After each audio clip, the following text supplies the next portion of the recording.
ধৈর্যশীল, যারা ধৈর্যশীলদের অন্তর্ভুক্ত, আমি আল্লাহ এদের পক্ষে ছিলাম, আছি এবং কিয়ামত পর্যন্ত আমি আল্লাহ ধৈর্যশীলদের পক্ষেই থাকবো। বড় করে করেন না আল্লাহু আকবার। এই শ্রীমঙ্গলের বাবারা জবান করে বলবেন এই মাসের নাম কি? রজব। কথা বলে কি? নবী আমার বলে ইন্না রজব শাহরুল্লাহ, ইন্না রজব শাহরুল্লাহ। নবী আমার বলে এই রজব মাসটা হলো আমার আল্লাহর মাস এবং শাবান শাহরি। নবী আমার বলে রজব মাসের পরে হলো শাবান মাস, ওই শাবান মাসটা হলো আমি নবীর মাস। রমাদান শাহরু উম্মতি, আর রমজান মাসটা হলো আমার উম্মতের মাস। জাতির নবীর পাগলেরা গো, দুই হাত তুলে ইয়া রাসূলুল্লাহ। ও যুবক ভাইরা রে, রজব মাস কেন আল্লাহ বলছে এর কারণ আছে না নাই? শাবান মাস কেন আমার নবী বলছে এর একটা কারণ আছে, এবং রমজান মাস কেন বলছে উম্মতের মাস, এর একটা হাকিকত আছে না নাই? এই জন্য জীবন পায়রা আল্লাহ চাই আমার বান্দারা রজব মাসে সে সংশোধন হয়ে যাবে, ঠিক হয়ে যাবে, ভালো রাস্তায় চলাফেরা করা শুরু করবে, আমলের দিকটা বাড়ায় দিবে, আমলের মাত্রা বাড়ায় দিবে এবং শাবান মাসে প্রবেশ করবে। আর নবী আমার চাই খুব কথা নাই, খুব আমার কথা বলতেছি। আর নবী আমার বলে হে শ্রীমঙ্গলের বাবারা, শাবান মাসটা এই জন্য আমি নবীর মাস, কারণ আমার উম্মত যখন শাবান মাসে প্রবেশ করবে, শাবান মাসে প্রবেশ করার পর আমার উম্মত পরিপূর্ণ শুধরে যাবে, সুবহানাল্লাহ, পরিপূর্ণ নিজেকে আমলে দাখিল করবে। আর আমলে দাখিল করার পরে যখন উম্মত রমজান মাসে পা রাখবে, এর আগে যখন শাবান মাসে সে পরিপূর্ণ আমলওয়ালা হয়ে যাবে। আর রমজান মাসে ঢুকিয়া আমার উম্মত মন বইরা ইবাদত করবেন। জোরে জোরে করেন না আল্লাহু আকবার। এই আমার আশিকিন জাকিরিন মুহিবিন বাবা আজিরারি, ও যুবকের দল, তাহলে জবান খুলে বলেন আমরা এখন থেকে আমরা ইবাদতের সংখ্যা বাড়াতে চাই কি চাই না? এবং শাবান মাসে ঈমানটা পরিপূর্ণ করতে চাই কি চাই না? আর যদি আল্লাহ চাহে বলা তো যাই না। মনে করছেন রজবে ঢুকছেন, রমজান পায়া লাইছেন, না না, কেউ বুকে হাত দিয়ে বলতে পারবে না আমি রমজানে পা রাখবো। কথা ঠিক কিনা বলে? এমন হতে পারে গো, হে শ্রীমঙ্গলের বাবারা, খাওয়া করবো না, সময় নষ্ট করবো না, ঠান্ডার দিন মূল কথাগুলি বলে শেষ করার চেষ্টা করবো। জমা করে বলবেন আমরা এখনো কেউ জানি না যে রমজান মাসে পা রাখতে পারবো কিনা। এমন হতে পারে এই মাসে আল্লাহ তোমার আমার লয়ে যাইতে পারে, এমন হতে পারে আল্লাহ শাবান মাসে মৃত্যু দান করতে পারে। আর আল্লাহর দয়া হলে, নবীর মায়া হলে আল্লাহ রমজান মাসে পা রাখাইতে পারে কি পারে না? আর বড় করে কোন পারে কি পারে না? ও বন্ধু, যদি আল্লাহ বাঁচাইয়া রাখে এখন ওয়াদা করেন আমরা যদি রমজান মাসে প্রবেশ করি একটা রোজাও আল্লাহ ভাঙবো না ইনশাআল্লাহ। বলে ও এমন হতে পারে আজকের মাহফিলটা তোমার আমার জন্য জীবনের শেষ মাহফিল। এই জন্য আজকে ওয়াদা করতে হবে আল্লাহ রমজান মাসে বাচ্চা থাকলে আল্লাহ 30টা রোজা রাখবো।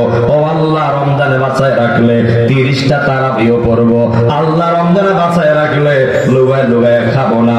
ও আল্লাহ লুগায় খাইলেও তুমি আল্লাহ দেখো, আল্লাহ প্রকাশ্যে খাইলে তুমি আল্লাহ দেখো। ও শ্রীমঙ্গলের মানুষ, বাবা গুনাহ করছে সন্তানের খবর নাই, সন্তান গুনাহ করছে বাবার খবর নাই, মেয়ে গুনাহ করছে মার খবর নাই, মা গুনাহ করছে মেয়ের খবর নাই, ভাই গুনাহ করছে ভাইয়ের খবর নাই, বন্ধু গুনাহ করছে বন্ধুর খবর নাই। আপনারা গুনাহ করছেন আমি জানি না, আমার গুনার খবর আপনারা জানেন না।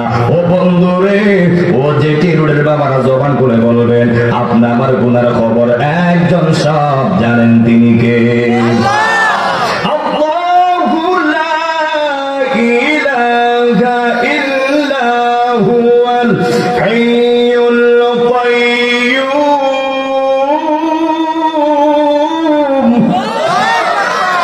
আল্লাহ এমন আল্লাহ যে আল্লাহর গুণ নেই, যে আল্লাহর খাওয়ার নেই, যে আল্লাহর নিদ্রা নাই। আল্লাহর কাজই হলো বান্দাগুলির পাহারা দিয়ে রাখা। ও বান্দারে বান্দারে, আমি আল্লাহ তোরে মায়া করে বানাইছি, আমি আল্লাহ তোরে ভালোবাসা বানাইছি। ও বান্দা শুন শুন, স্পষ্ট শুনে রাখ, আমি আল্লাহ কোন বলছি, কোন বলতে দেরি, যে কোন জিনিস হইতে দেরি হয় নাই। হাত ধরে বল ঠিক কিনা বলে। যখন যা চাইছে তখনই তা হয়ে গেছে। কিন্তু আল্লাহ কই বান্দারে আমি তোরে এমনি বানাইছি না, কোন ভাইয়া কোন বইলা বানাইছি না। ও বান্দারে আমি তোর মা এবং তোর বাবার উছিলা কইরা একের পর এক দিন গেছে, আমি আল্লাহ তোর নাকটা লাগাই দিছি। একের পর এক দিন গেছে, আমি আল্লাহ তোর বাবার মায়ের মাধ্যমে তোর মায়ের গর্ভে রাইখা আমি আল্লাহ তোর চোখ লাগাই দিছি, আমি আল্লাহ তোর হাত লাগাই দিছি, আমি আল্লাহ তোর পা লাগাই দিছি। এ বান্দারে কেন তুই আমি আল্লাহর সঙ্গে নাফরমানি করবি? কেন তুই আমি আল্লাহর গোলামি করবি না? কারণ তোর আমি আল্লাহ একদিনে নয়, 2 দিনে নয়, তোর মায়ের গর্ভে রাইখা আমি আল্লাহ তোরে 10 মাসে 10 দিনে আমি আল্লাহ তোরে দুনিয়ায় বানাইছি। হাত ধরে কোন ঠিক কিনা বলে।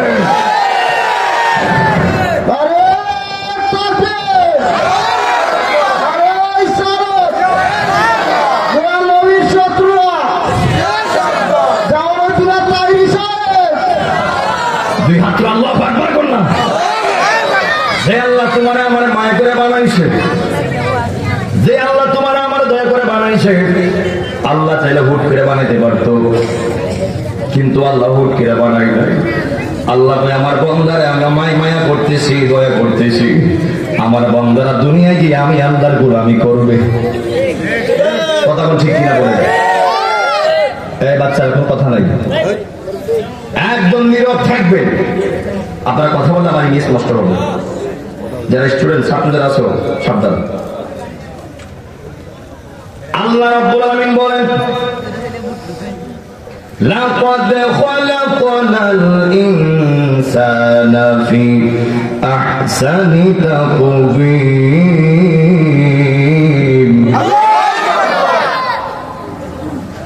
লাকাদ খালাকনাল ইনসানা ফি আহসানি তাকওয়িম।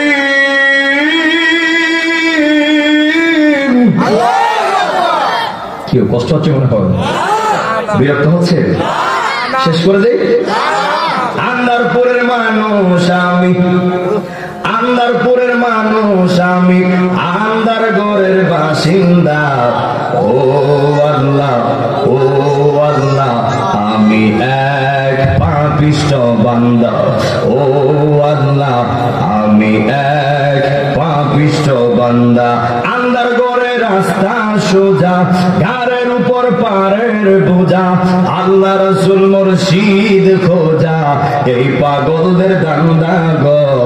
ও আল্লাহ, আমি এক পাপিষ্ঠ বান্দা।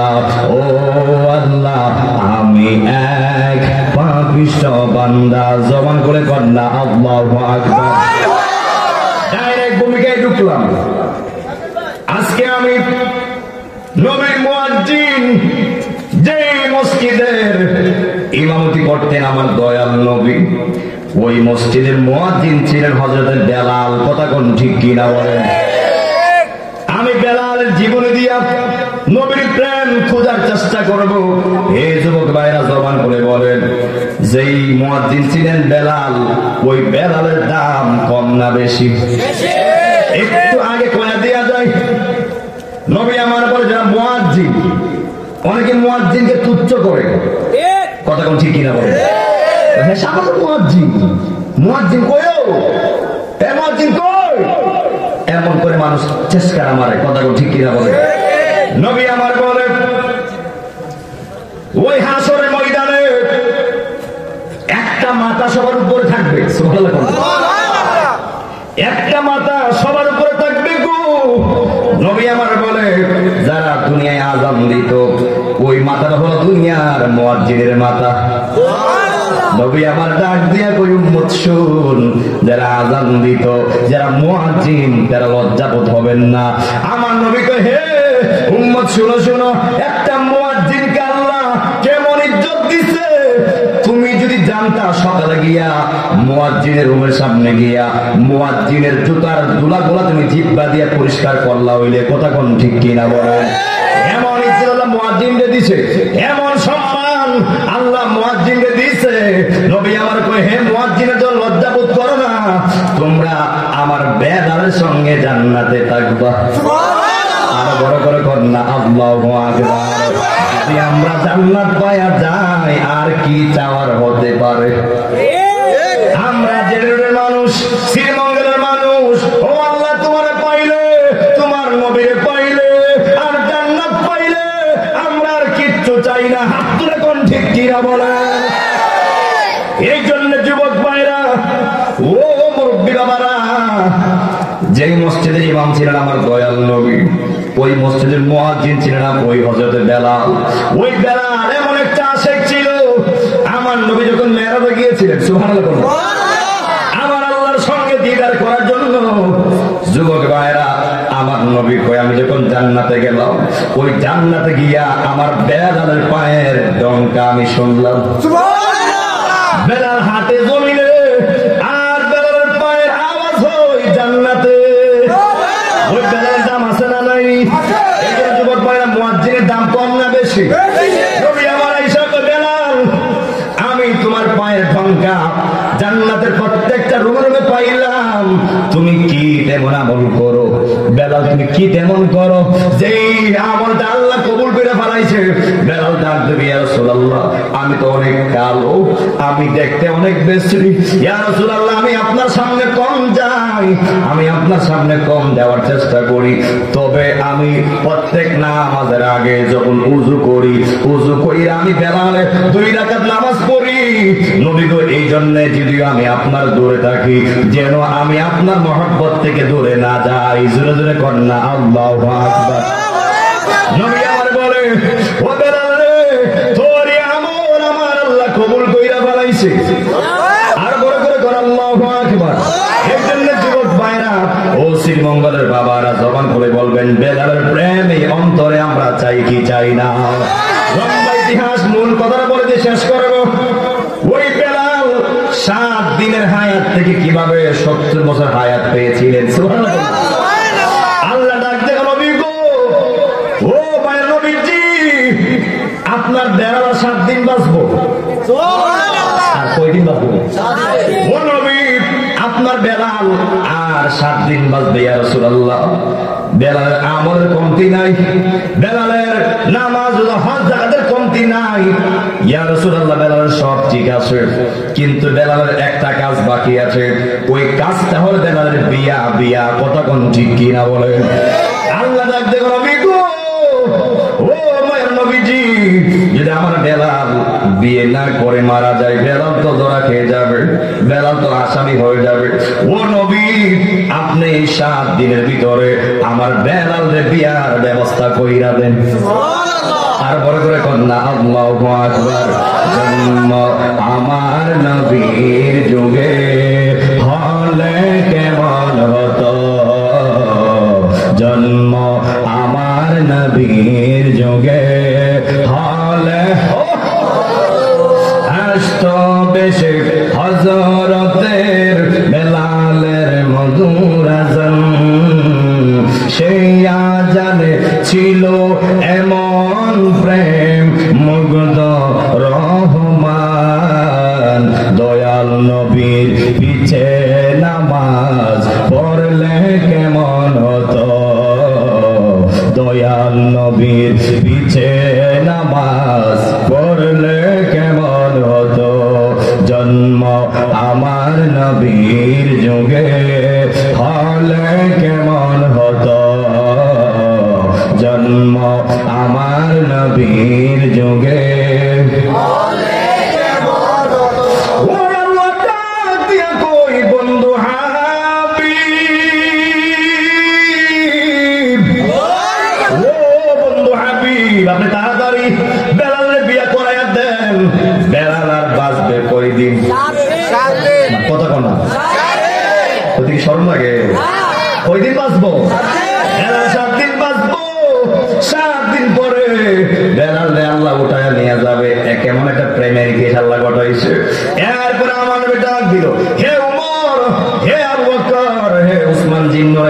হে মাওলা আলী তুমি আমার কাছে আসো। চারজন সাহাবী এসেছে, আসার পরে বলে আল্লাহ তো বইলা দিছে আমার বেলাল নাকি আমার পাগল বেলাল 7 দিন বাঁচবে, কিন্তু বেলালের সব ঠিক আছে, আল্লাহ আমারে কইয়া দিছে বেলালের বিয়েটা বাকি আছে, বেলালের বিয়েটা এই 7 দিনের মধ্যে সম্পূর্ণ করতে হবে।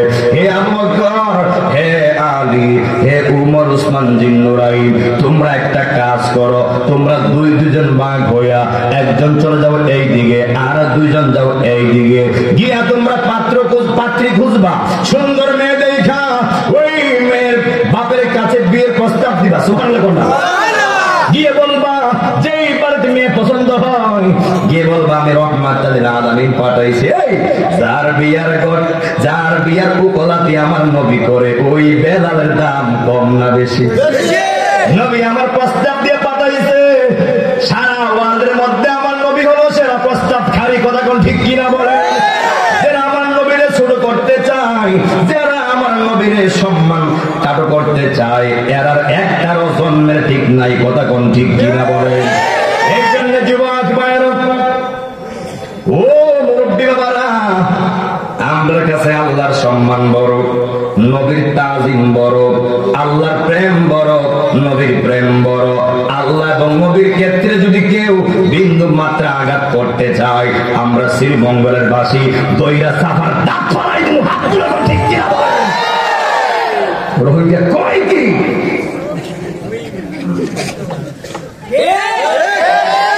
সাফার দাঁত ক্লাস দিয়ে বুঝলাম।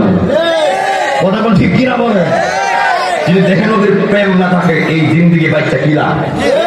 কথা বল ঠিক কিনা বলেন? নবী আছে তো সব আছে, নবী নাই তো কিচ্ছু নাই। কথা বল ঠিক কিনা বলেন? খালি করিস নবীর সঙ্গে বেয়াদবি, এই শ্রীমঙ্গলের মানুষ দইরা তোরা সাফার দাঁত ফলাই দিব। কথা ঠিক কিনা বলেন? এই জন্য যুবক ভাইরা, আল্লাহ মানা নবী মানা নয়, আমার নবীকে মানলে আল্লাহ মানা হয়। কথা কোন ঠিক কিনা বলেন?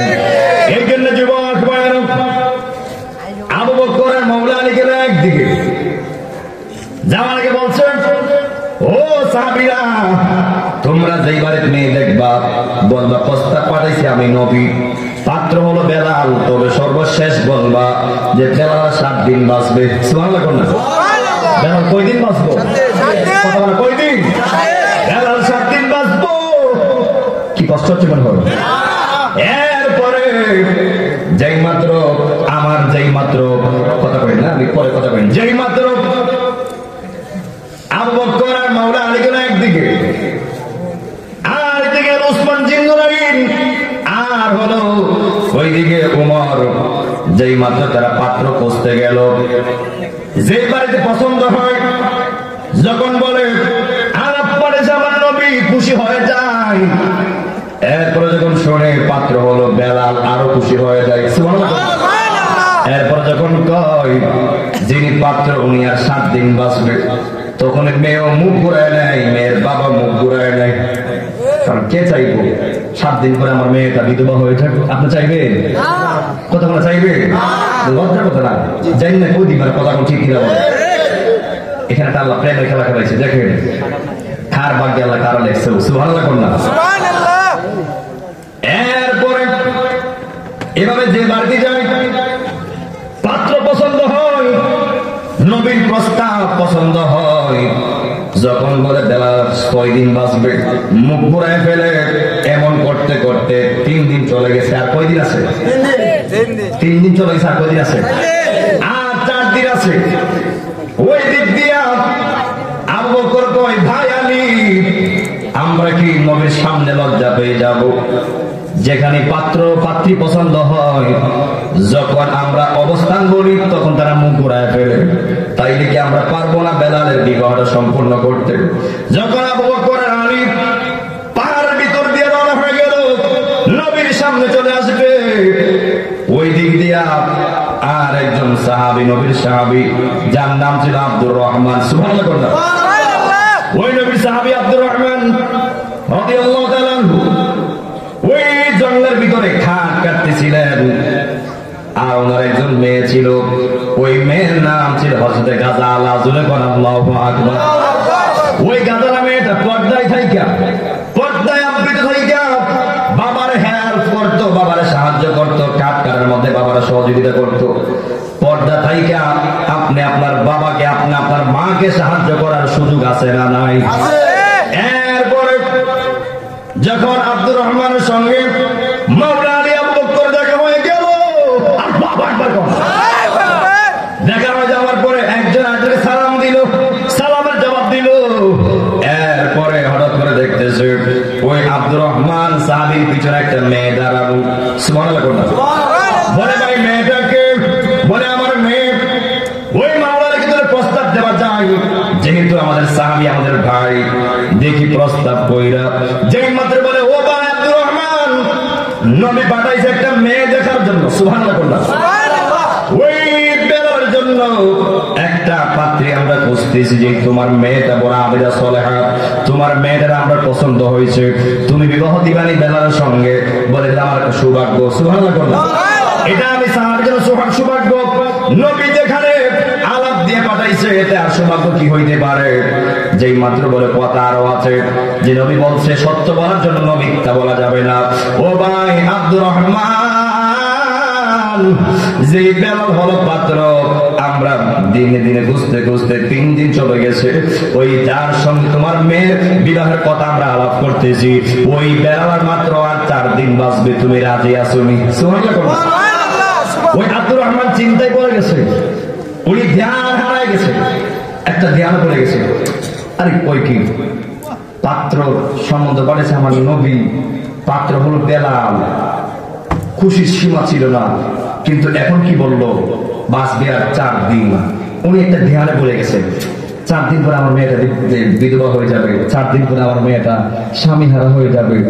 উনি একটা ধ্যানে পড়ে গেছে। ওই দিক দিয়ে আবু বকর কই, ভাই রে মাওলা আলী, ভাই মনে হয় দিবে না, চল আমরা চলে যাই। ওই দিক দিয়ে তারা যখন চলে যেতে লাগলে, ওই দিক দিয়ে গাজালা সব শুনে ফেলছে। সুবহানাল্লাহ করুন। গিয়ে বলে বাবা, উনি হিংসে করে উঠছে, মা কি হয়েছে? ওরা চলে যাচ্ছে, কি হয়েছে? তোমার কাছে প্রস্তাব পাঠাইছে, তুমি না করলা না, চুপ করে থাকলা কেন? ওই আব্দুর রহমান বলে, মা রে, তুই আমার একমাত্র সন্তান, 4 দিন পরে বেলাল মারা যাবে, আমি কেমনে মানবো তুমি 4 দিন পরে বিধবা হয়ে যাবে? ওই মেয়েটা কেমন দেখেন আল্লাহ, ওই মেয়ের ডাক দিল, বাবা গো, ও বাবা, 4 দিন বুঝি না, 1 দিন বুঝি না, 1 ঘন্টা বুঝি না, ও বাবা, যার সম্বন্ধের জন্য পাঠাইছে আমার দয়াল নবী, এবং যে পাত্রটা হযরত বেলাল নবীজির মুয়াজ্জিন, আমার মতো মেয়ে ভাগ্যবান আর কে হতে পারে? আমার কোনো আপত্তি নাই, আপত্তি নাই। বাবা আপনি ডাক দিন, ফিরাই দিন না। সুবহানাল্লাহ। যেই মাত্র মেয়ে বলছে বাবা, আমি 1 সেকেন্ড যদি বেলালের স্ত্রী হতে পারি, আমি মেয়ের জীবন ধন্য হয়ে যাবে, কারণ পাত্রের সম্বন্ধের জন্য পাঠাইছে আমার দয়াল নবী। আর বড় কন্যা আল্লাহু আকবার। এরপরে মেয়েকে নিয়ে গেল আমার নবীর দরবারে। যাওয়ার পরে বলে, হে গাজালা, তুমি কি রাজি? বলে হ্যাঁ নবী রাজি, আমার শর্ত আছে। সুবহানাল্লাহ। নবী আমার শর্ত আছে, যেহেতু আপনার বেলাল আর 3 দিন বাঁচবে। ও নবী, আমার 2টা শর্ত আছে। নবী আমার বলে, ঠিক আছে বলো তোমার কি শর্ত?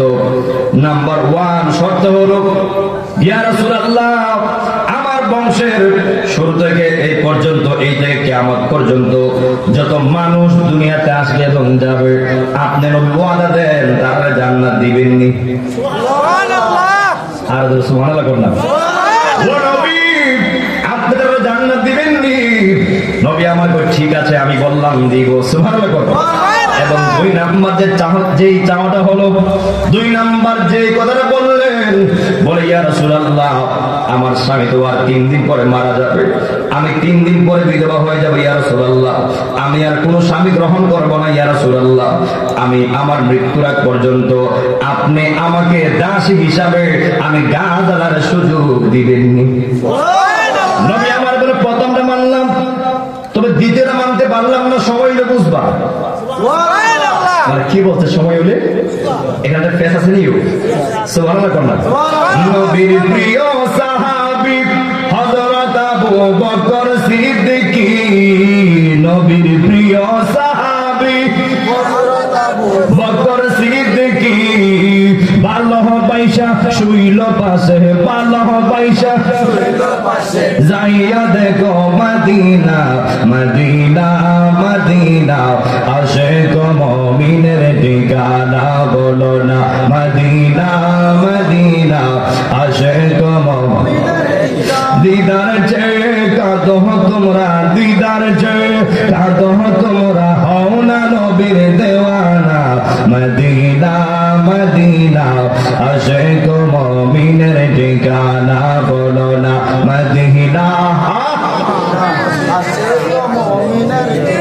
জালালউদ্দিন সুয়ুতি ৭৫ বার দেখল নবীজি জালালউদ্দিন সুয়ুতি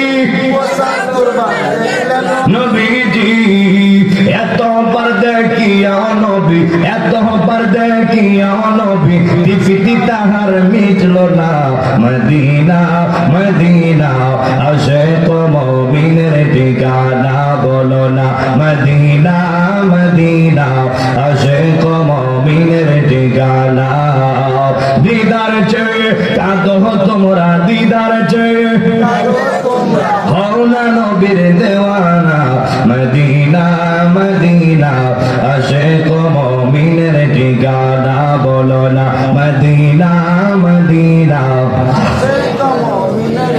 একটা জবানও বন্ধ রাখবেন না সকলে জবান করে কর না আল্লাহু আকবার নবী আমার বলে ঠিক আছে বিয়া এখন করানো যায় যেই মাত্র আমার নবী নিজে গাজালারে ওই বেলালের সঙ্গে বিবাহ সম্পন্ন করায় দিয়েছে সুবহানাল্লাহ এরপরে সময় তো মাত্র অল্প ওই গাজালা বেলাল নিজের স্বামীকে ভালোবাসতে শুরু করলেন নিজের স্বামীর খেদমত করতে শুরু করলেন মনে কষ্ট আবার এই বলে নিজেকে সান্ত্বনা দিচ্ছে যে এই গাজালার বিয়ে করাইছে আমার দয়াল নবী আমার চেয়ে আর সৌভাগ্যবান কেডা হইতে পারে কথা ঠিক কিনা বলেন ওই গাজালা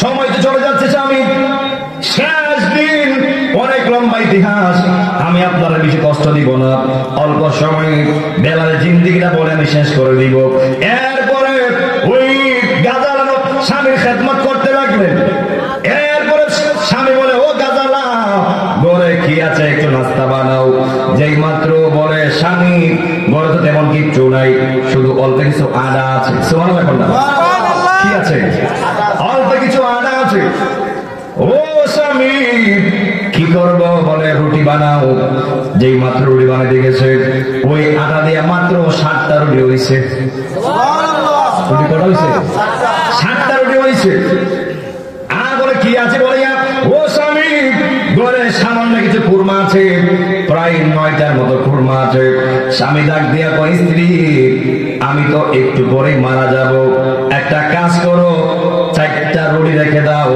আর 3টা কুরমা রেখে দাও আর 3টা রুটি আর বাকি কুরমাগুলো আমরা এখন খেয়ে নেই সুবহানাল্লাহ যেই মাত্র মহব্বতের সাথে নাস্তা করলেন আর ধরুন কিছুক্ষণ পরে আজান চলে আসবে বেলাল নামাজ শেষ করলেন ওই দিক দিয়ে স্ত্রীর মনে কষ্ট জবান খুলে বলবেন যদি কোনো স্ত্রী জানে তার স্বামী আর 3 দিন বা 3 ঘন্টা বাঁচবে ওই স্ত্রীর মনে কখনো কোনোদিন শান্তি থাকতে পারে না কথা কোন ঠিক কিনা বলে ওই গাধাওয়ালা তো স্তম্ভ হয়ে গেলেন ঘরে মাত্র 4টা রুটি আর 3টা খুরমা মিলে 7টা যেই মাত্র আজরাইল আসার সময় হয়ে গেছে ওই দিক দিয়া একটা পাগলা দোয়ারে হাজির কি হাজির একটা পাগলা হাজির আয়সা কই বলে কে আছো গো আমি পাগলা 7 দিন ধরে কিছু খাই না সুবহানাল্লাহ আমি পাগলার 7 দিন ধরে কোনো খাবার নাই আমি 7 দিনের ক্ষুধার্ত হে ঘরে কে আছো আমার একটু খাবার দিয়া আমার ক্ষুধা তো তুমি নিবারণ করবানি যেই মাত্র ওই স্বামী বলে হে গাজালা আমরা তো মাত্র এখন খাইলাম যেহেতু ঘরে 4টা রুটি আর 3টা কুরমা আছে একটা কাজ করো উনি 7 দিন ধরে খাইলাম 7 দিনের উপবাস আমরা যেহেতু এখন খাইলাম আর আমি একটু পরে মারা যাবো গাজালা তুমি চিন্তা কইরো না তোমার রিজিকের ব্যবস্থা স্বয়ং আমার আল্লাহ করে দিবেন কথা কোন ঠিক কিনা বলেন এই জন্য যেদি রুডের বাবা জিরা গো জবান খুলে বলবেন আপনি আমার রিজিকের মালিক একজন তিনি কে আজকের মাইকটা খুব ভালো মাথা কোনটা বিষে ধরছে গোজারে আরে কি করিবে ও যাই তার গো বিষে পরাণ যায় নবীর প্রেমে পরাণ যায় লাইলির প্রেমে পাগল গো হইয়া আরে মজনু গেছে মা আতাল হইয়া গো বিষে প্রাণ হারায় নবীর প্রেমে প্রাণ হারায় মুর্শিদ প্রেম যার হৃদয়ে বরাই মইনিয়া প্রেম যার হৃদয়ে বরা আরে তার পরাণ কি যা আই গো মারা গো বিষে পরাণ যায় নবীর প্রেমে পরাণ যায় গো হাত ধরে ঠিক কি বলেন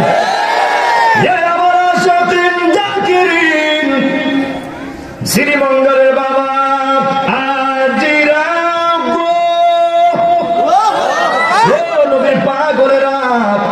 যেই মাত্র স্বামী কয় দিয়া দেব অসুবিধা নাই অন্তত পক্ষ পাগলার এক বেলার খাবারের নিবারণ তো হবে সুবহানাল্লাহ।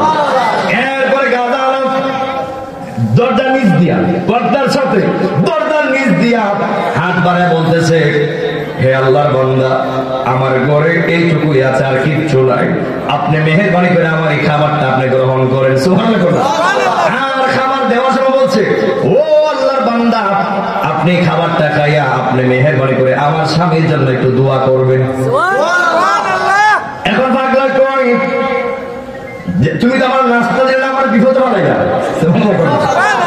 তুমি আমার তো খাবার দিলেন আমার বিপদে বানাইলা বলে তোমার স্বামীর কি হয়েছে দেখেন আল্লাহ কেমন একটা খেলা খেলাইছে ও সুবহানাল্লাহ। কি কষ্ট হচ্ছে মনে হয় এটা কি বানানো কোনো ইতিহাস না বাস্তব ইতিহাস। এরপরে বলে মা কি তোমার স্বামীর কি সমস্যা এরপরে যেই মাত্র